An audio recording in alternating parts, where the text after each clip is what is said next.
Welcome to Marketing Murder Mysteries. I'm your host, Michael Graham. Joining me as usual is the team of Millennium Agency. Hello, Linda Fanera, CEO and Chief Strategist. Hello, Michael. And Rob Atkinson, when you're done doing the dishes in the office kitchen, could you please come join us in here as the alleged managing director? How are you? I'm great, thanks. Advertising and marketing pros see it all the time. Brands getting killed in the marketplace, sometimes due to their own miscalculations, sometimes by events beyond their control, and sometimes even on purpose to energize an old brand. Case in point, Kraft Heinz's brand Planters killed off their 104-year-old mascot, Mr. Peanut, only to resurrect him as super cute Baby Nut. We love Baby Nut. Or do we? Will this quirky marketing stunt actually generate sales for Planters? Or will it kill a pre-existing brand? You're going to hear the case from our marketing detectives, and then you can hand down your verdict based on the evidence. The case of Baby Nut. Marketing magic or marketing murder?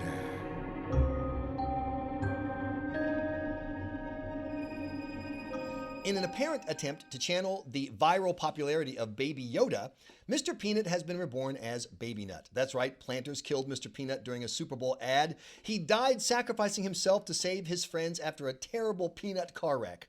But later that night, shock, as the Kool-Aid Man's tears fall to the ground, they resurrect Mr. Peanut as super adorable Baby Nut. Have a listen to the ad. Mr. Peanut, he spent his life bringing people together.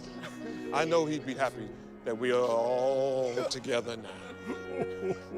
Yeah. What is happening? What is that? Is that a baby nut?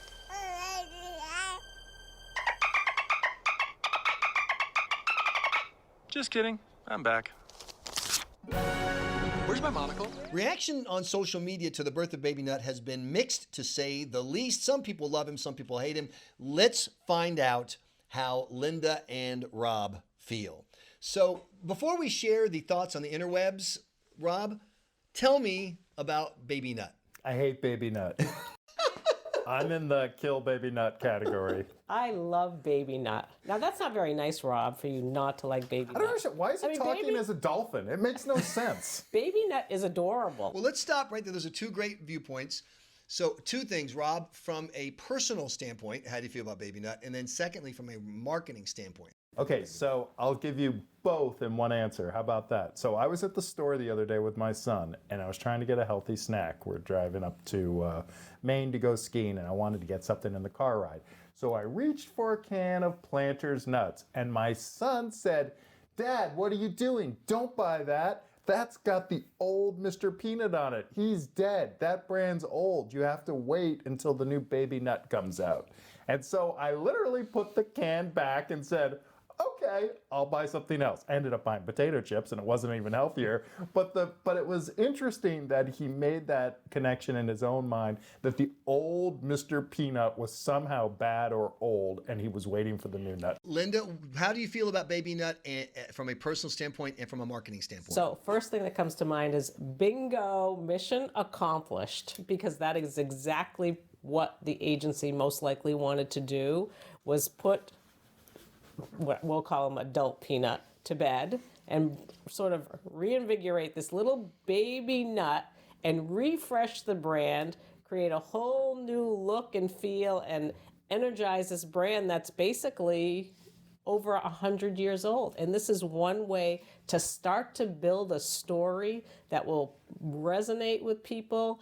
And I'm sure, my guess is, it's just going to take on a life of its own. Yeah, Let's but just watch. the problem is that they failed to anticipate that there might be some backlash. So now, for the 3 to 6 months it's going to take them to change out the supply of Mr. Peanut in the store, you're not going to have people buying it. So you're going to see a sales dip before you see any type of sales spike. And by that time, do people even care about Baby Nut? And so I want to stop right there and share with you some of the social media reaction. In fact, Rob, why don't you read some of the Baby Nut negative comments after Linda reads a couple of the Baby Nut positive comments from social media. Baby Yoda is canceled. ... Baby Nut is better. That was a hashtag, by the way. Baby Yoda, Baby Groot, now hashtag Baby Nut. We are in the golden age, my friend. It is a goal. You got to admit, Rob, you got Baby Groot from the Guardians of the Galaxies. You got Baby Yoda that has been a huge viral sensation. Why isn't Baby Nut following right in that stream? Yeah, well, there's another side to the reaction, and let me read you some of the comments some of our friends on the internet have said. I would crush Baby Nut into peanut butter for Baby Yoda. Baby Yoda is inherently cuter than Baby Nut because Baby Yoda didn't inherit a fortune built off the massacre of their own people. This is back to the Mr. Mr. Peanut was the symbol of capitalism because he wore a top hat, a monocle, and he made money by feeding people his own kind. Whoever thought of the phrase Baby Nut should reconsider accepting their marketing degree. I feel dirty reading it, but dirtier writing it. And here's my personal favorite. Oh no, I searched hashtag Baby Nut and now I'm in prison. So doesn't that make Linda's point, which is this impact suddenly something people have not talked about in years? You know, what peanut are you eating and buying Planters peanuts? It's top of mind. It's in the conversation. It absolutely is, Rob. And I have to, I'm sorry, but I have to disagree with you once again. But the fact of the matter is, people would go to the store and they would look at multiple different brands of peanuts, and obviously this brand had a very strong brand recognition, but frankly, it was just quiet. It was a quiet brand, and now they have livened it up. They've created a story behind it. It has some life behind it. This is. I'm assuming this is going to go on forever, and I'm sure they'll be backing this up with more video, possibly billboards. I'm sure social media, and this is going to be like a sitcom, frankly, that everyone will want to watch. I totally agree with that point, and in fact, they even put up a live feed of Baby Nut on YouTube. So if you want to go and see what Baby Nut is up to, you can actually see a live feed of Baby Nut in the nursery, and over 1 million people have logged on and have watched Baby Nut doing like his Baby Nut activities in the nursery, right? But the question is, how is that going to sell peanuts?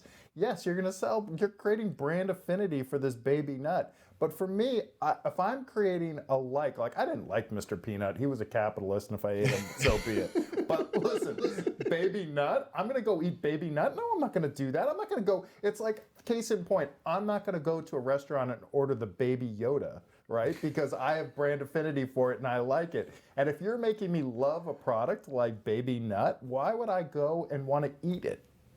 I just think it's a weird, the whole story arc is weird, that he sacrificed himself, he came back as a nut. Apparently he still has all his memories, even though he talks as a dolphin, because he said, where's my monocle at the end of it, which is totally confusing. So he's still Mr. Peanut, but just as a baby. I mean, so as the least professional marketer in this conversation, I just have to ask Linda a question.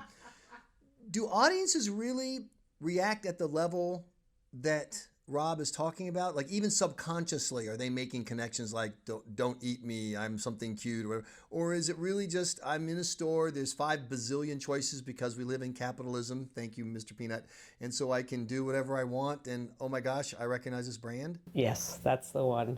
No, and I mean, I can't really make any sense out of that sort of viewpoint that you're referring to.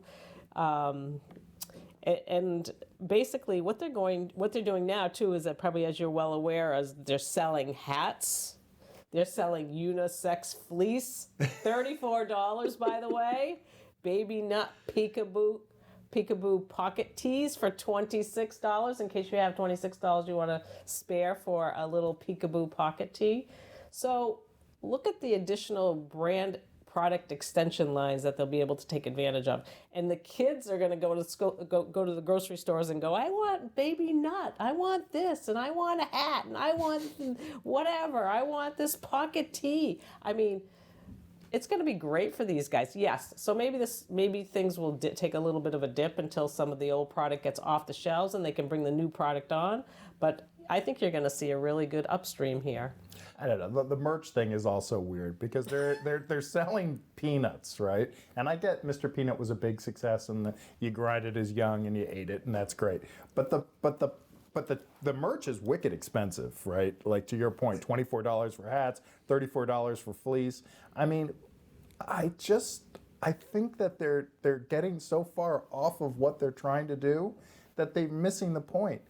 Peanuts are a healthy snack. If you look at Diamond Peanuts, for example, on their labeling, it's all about heart healthy, it's about low cholesterol, it's about healthy living, it's about an attribute and the value versus the benefits. And I think that's what they're missing in the marketing. I'm talking about a visceral reaction, but if you go value versus benefits, I think Diamond has Mr. Peanut all day long because they understand their customer much better. So final question. You're talking to a client who has a known brand that they have decided they need to refresh. So for whatever reason, they need to make a change. What are one or two lessons that you think they could learn, or one or two ideas that they could use to do it the right way from what we've seen with the rollout of the death of Mr. Planner's moment of silence and the birth of Baby Yoda Peanut Groot guy? People always want to jump to the stunt and jump to the viral marketing, and I think you have to shore up your brand first. You have to make sure that the value and the benefits are clearly stated on the packaging, on the website, and then you move forward with all of that. Because ultimately, at the end of the day, the consumer is going to use their hand marketing to select a brand that they have affinity for. But in today's age where people are reading the labels more closely, they want to know about healthy alternatives for their family and themselves. This is my thought. Peanuts are peanuts are peanuts. I don't care if it's Joe's Peanut Factory or, Sammy Jane's Peanut Factory. They're peanuts.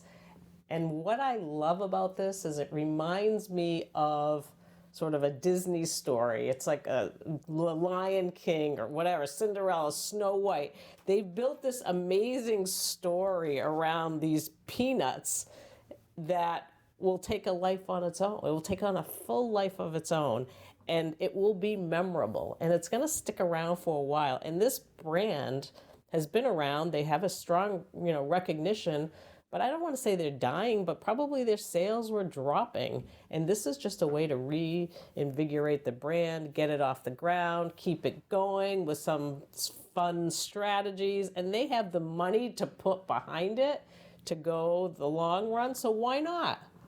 We're waiting for the destruction of the Marketing Murder Mystery podcast and the birth of Baby Pod. And I'm very excited about that. But we have to wrap up this segment. You've been listening to the Marketing Murder Mystery with Rob Atkinson and Linda Fanaris. Coming up, our Marketing 101 tip of the pod. And now it's time for our Millennium Agency Marketing Tip of the Week. Here is our tipster, Rob Atkinson. Rob, what do you have for us today? So, Michael, having great creative is really important, but more important is understanding that good marketing is all about math. So you really have to break out your calculator and work the numbers. And if you don't know what I'm talking about, well, let me ask you this. Do you know what your customer acquisition cost is? How about your base marketing return on investment? I do, by the way. It's revenue minus investment divided by investment. And why is that important? Because you have to understand exactly the metrics, because every dollar you spend, you want to get a multiple return on your marketing investment. It's always an investment.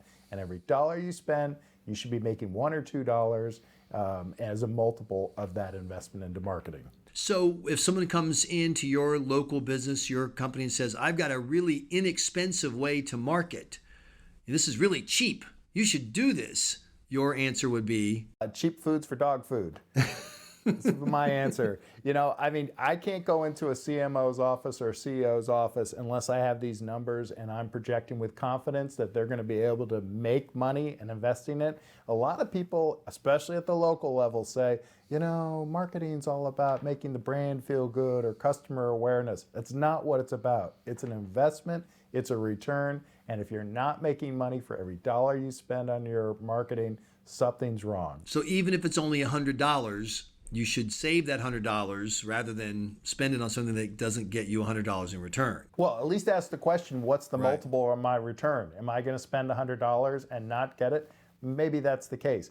But overall, your marketing plan, you have to have a return on investment. You have to understand the math to get you there. Rob Atkinson, thanks so much for that tip. And thank you and Linda Faneras for being the stars of this episode of Marketing Murder Mystery. For more information, go to millennium.agency. I'm your host, Michael Graham.